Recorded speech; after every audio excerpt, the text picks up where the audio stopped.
Terima kasih Anda masih bersama kami. Bagi Anda baru saja bergabung, kami hadirkan kembali 3 berita utama hari ini. Jelang Pilpres 2024, para relawan dan partai politik terus bermanuver untuk menggalang dukungan dari berbagai kalangan. Karena tidak mampu membayar ambulans, seorang istri berjuang keras mengantar suami ke rumah sakit dengan mendorongnya di atas kursi roda. Pastikan sapi layak jadi hewan kurban. Petugas memeriksa kondisi hewan kurban hingga ke kandang ternak.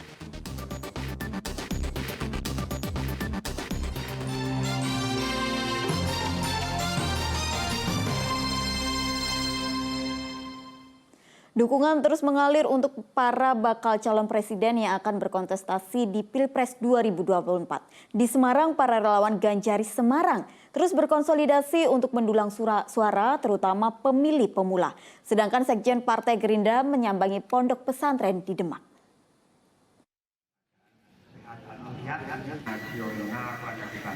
Relawan bakal calon presiden dari PDI Perjuangan Ganjar Pranowo terus menggalang konsolidasi untuk memenangkan kontestasi Pilpres 2024 mendatang. Para relawan menargetkan kemenangan untuk Ganjar. Selain konsolidasi sesama relawan, mereka juga menggalang dukungan dari keluarga dan tetangga dengan menyosialisasikan prestasi-prestasi Ganjar. Salah satu kelompok yang paling disasar relawan adalah pemilih pemula. Kita adalah mengumpulkan relawan-relawan atau pengusung Pak Ganjar untuk nantinya di saat pemilu kita juga bukan hanya kita rambah di kita yang sudah tua, tapi kita mulai dari pemula jadi pemilih pemula kita juga sudah mulai jadi kita berusaha bukan hanya dari lingkungan sekitar kita, dari mulai keluarga. Sementara Partai Gerindra, pengusung Baca Pres Prabowo Subianto terus memantapkan koalisi dengan PKB. Sekjen Partai Gerindra Ahmad Muzani mendatangi pondok pesantren Giri Kusumo di Kecamatan Merangin Demak yang diasuh Mbah Munif.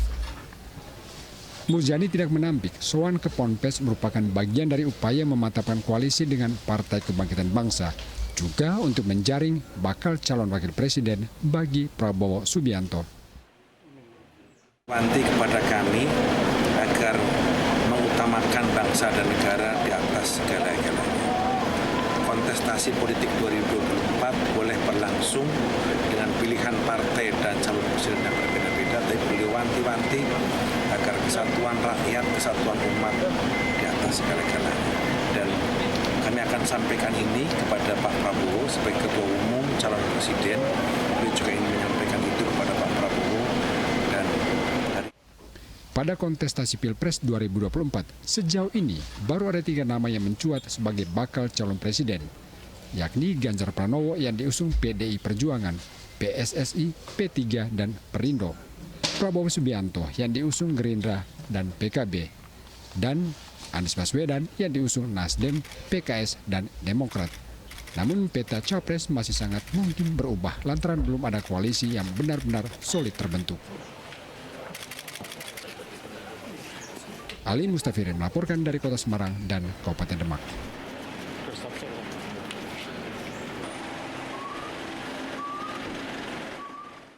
Nama-nama bakal calon wakil presiden yang akan mendampingi bakal calon presiden 2024 juga terus berkembang. Menteri Pariwisata dan Ekonomi Kreatif Sandiaga Uno menjadi salah satu nama yang paling santer dibandingkan dengan Ganjar Pranowo. Di tengah namanya santer diduetkan sebagai bacawa pres Ganjar Pranowo, Menparekraf Sandiaga Uno tergolong rajin melakukan kunjungan kerja ke Jawa Tengah. Pada akhir pekan lalu, Sandi mengunjungi pondok pesantren An-Nur di Kecamatan Kedung Banteng, Banyumas. Sandi menggelar doa bersama para santri. Para santri mendoakan agar Sandi bisa jadi calon wakil presiden pada Pilpres mendatang. Sandi hanya mengamini doa para santri dan menyerahkan penetapan bakal calon wakil presiden kepada PLT Ketua Umum P3 Mardiono. Yang masuk kontestasi cawapres, ya nanti itu ranahnya Pak Mardiono. Tadi didoakan di capres berapa Mas? Ya, didoain dari terima kasih atas doanya, mudah-mudahan bisa kita wujudkan. Amin, amin. Didoakan dan saya akan berkoordinasi dengan Pak Mardiono. kedepannya semua dilancarkan dan yang kita ingin bangun adalah percepatan pembangunan khususnya di bidang ekonomi. Beralih ke informasi lain, menjelang Hari Raya Idul Adha, pemeriksaan kesehatan sapi sebagai hewan kurban terus dilakukan. Pemeriksaan bertujuan untuk memastikan apakah kondisi sapi layak untuk dijadikan hewan kurban. Petugas Kesehatan Hewan Dinas Pertanian Kota Semarang mendatangi peternakan sapi di Sodong, Kecamatan Mijen, Kota Semarang. Setiap kandang sapi dicek untuk memastikan kesehatan dan kelayakan sapi untuk hewan kurban. Hasilnya lebih dari 30 ekor sapi dinyatakan sehat dan layak untuk kurban. Namun petugas kesehatan hewan masih menemukan sapi yang belum divaksin PMK maupun LSD.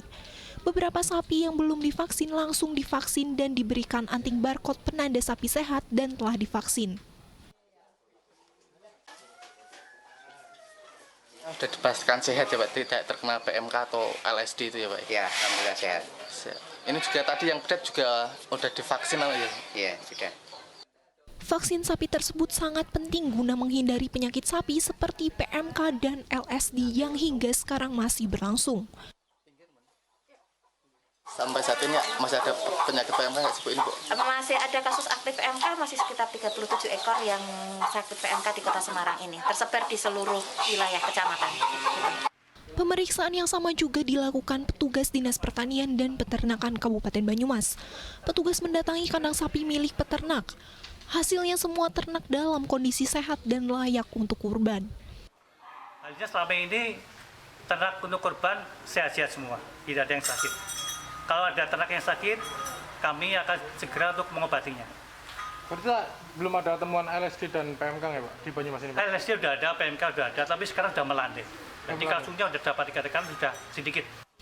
Pemeriksaan kesehatan pada ternak sapi disambut antusias oleh peternak karena membantu mereka mencegah penularan penyakit pada ternak sapi. Selain kesehatan fisik sapi, kebersihan kandang dan perawatan juga harus diperhatikan agar sapi tidak tertular penyakit. Calon pembeli hewan kurban juga harus jeli memilih hewan kurban yang sehat. Cara agar mengetahui hewan kurban sehat diantaranya indera mata terlihat cerah, bulu hewan bersih, tidak kurus, nafsu makan baik, dan memastikan sudah ada anting atau barcode vaksin di telinga hewan. Tim Liputan melaporkan. Sementara itu pembelian hewan kurban terus meningkat. Di Kudus penjualan kambing bisa mencapai puluhan ekor per hari. Begitu juga di Kota Semarang permintaan sapi kurban terus naik hingga keluar kota. Pasar kambing di Desa Jurang, Kecamatan Gebok, Kudus ramai meskipun Idul Adha masih 2 minggu lagi. Tak hanya pembeli, pedagang juga semakin ramai. Bahkan dalam sehari mereka bisa menjual belasan ekor kambing yang biasanya kurang dari 10 ekor. Bisa jual berapa Pak? 8 sampai 9 ekor. Kalau ini menjelang Idul Adha penjualan? Mungkin bisa 30 sampai 35 yang saat ini. Kalau nanti ya ratusan. Tingginya permintaan diiringi naiknya harga hewan kurban sekitar 200.000 per ekor. Meski begitu, warga tetap berburu kambing karena merasa kenaikan masih wajar.